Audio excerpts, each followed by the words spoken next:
Bienvenidos a mi canal. Mi nombre es Ana María Ampuero. Soy biblista, teóloga y otras cosas más.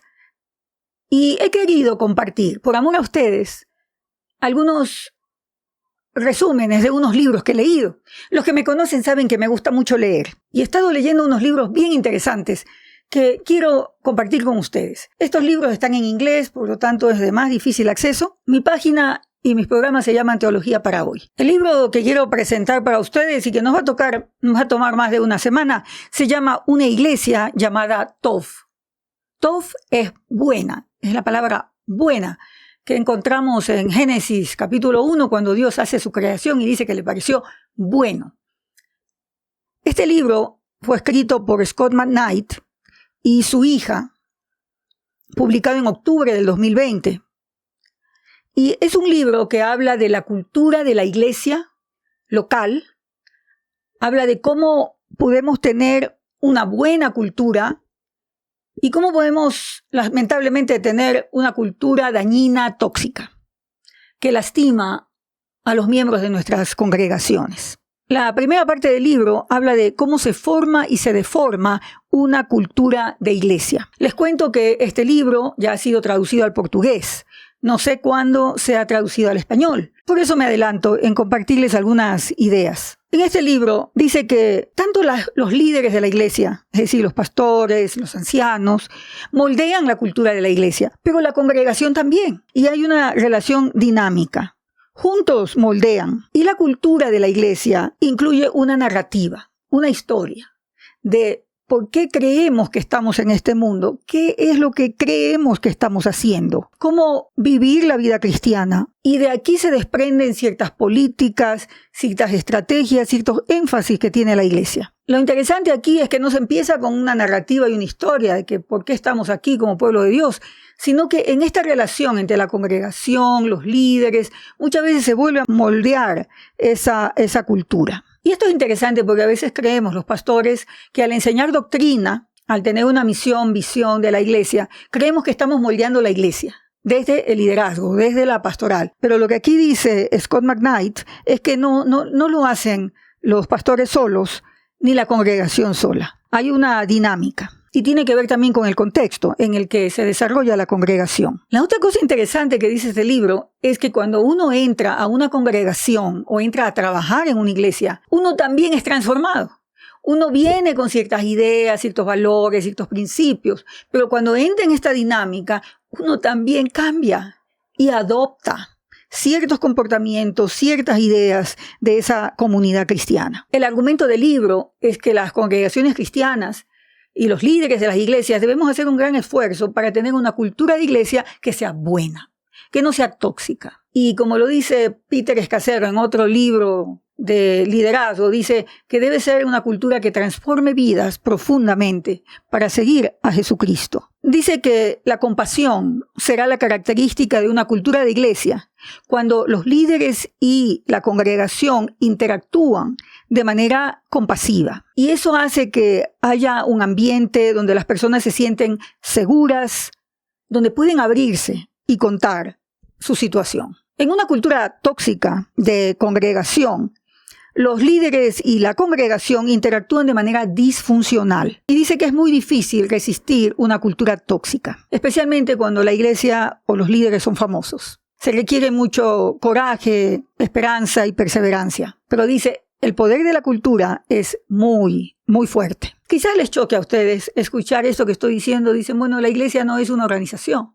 La iglesia es algo celestial, pero está constituida por seres humanos que interactúan y que tienen un trasfondo. Y eso lo traen a su vida de congregación. Este libro se basa en la experiencia de los autores, de Scott McKnight, que es el padre, y Laura, la hija, de su experiencia en la iglesia Willow Creek, cerca de Chicago, donde ellos tuvieron unas experiencias muy, muy tristes por los escándalos que ahí se dieron, ¿no? Otro aspecto importante de este libro es que argumenta que en el liderazgo lo importante es el carácter, porque una caída de un líder puede destruir años, décadas de trabajo duro, visión, crecimiento en un tris. Y Jesús dijo que el árbol es conocido por sus frutos. Si un árbol es bueno, su fruto es bueno.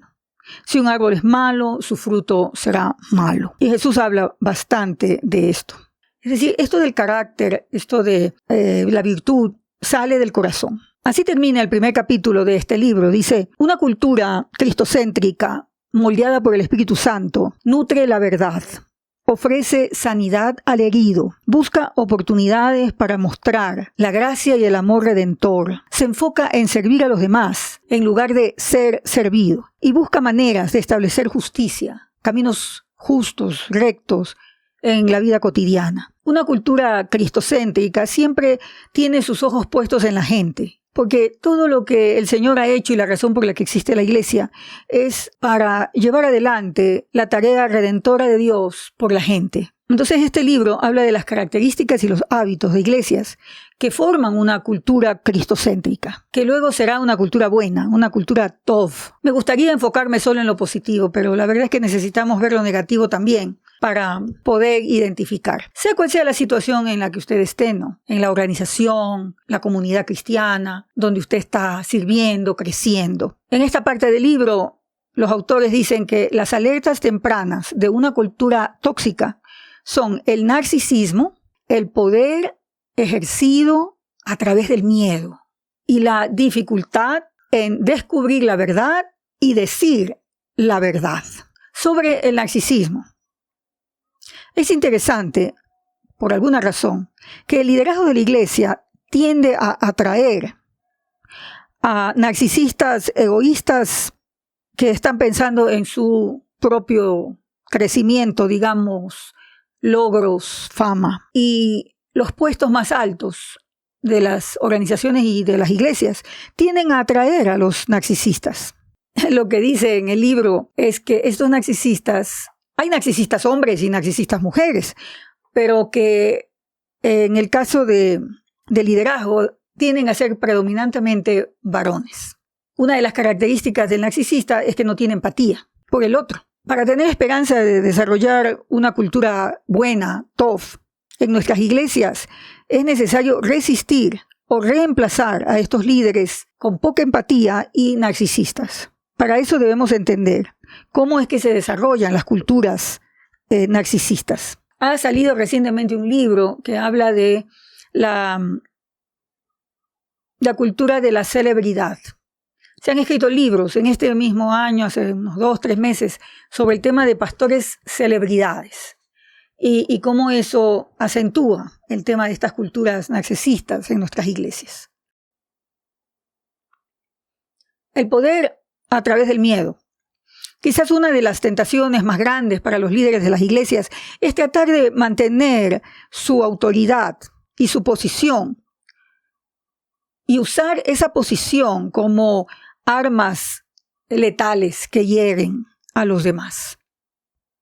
El poder y el miedo son compañeros bastante cercanos. Combinado con el narcisismo genera una cultura tóxica, bastante difícil. El tema del poder a través del miedo es tratar de controlar a las personas de la congregación, que si no obedecen, no van a ser amados, van a sufrir algún castigo, los van a expulsar de algún servicio, de algún ministerio. Entonces es una cultura caracterizada por el miedo, sobre descubrir y decir la verdad. En una cultura saludable de iglesia, los líderes evitarán la negación y darse las vueltas.